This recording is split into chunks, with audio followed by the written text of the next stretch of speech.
રામ આપણું ઘર છે, રામ આપણું શરણ છે। કલિયુગમાં એક બહુ સરસ રસ્તો દેખાય કે જો ભગવાનને પ્રાપ્ત કરવા હોય તો ભગવાનના થઈ જવું, અને બધાયના થવું હેલું છે, ભગવાનના થવું અઘરું। લોકો એમ કહે ભગવાન મળતો નથી, સાહેબ ભગવાન તરત મળે। તમે જુઓ મોટો માણસ હોય ને બહુ જલ્દી મળે નહીં, અનુભવ કરજો। બહુ જે મોટો માણસ છે એ તમને જલ્દી ન મળે। એક મારો રામ જ એવો છે કે દુનિયામાં સૌથી મોટો હોવા છતાં રામ તરત મળી જાય છે।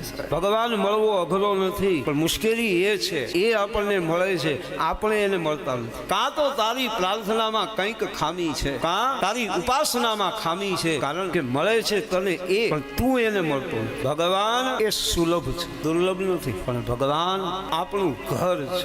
શ્રી રામ શરણમ સમસ્ત જગત। આખા વિશ્વનું જો કોઈ ઘર હોય, આખું વિશ્વ ભગવાન રામ સમસ્ત જીવોનું શરણાગતોનું સ્થાન છે। અને એક વખત જીવ જો ભગવાનના શરણે જાય ને સાહેબ, સાચા ભાવથી એક વખત જો ભગવાનના શરણે તમે જશો, તમે વિચાર કરો સાહેબ કે ભગવાન જો વિભીષણ જેવા રાક્ષસને અપનાવી શકે,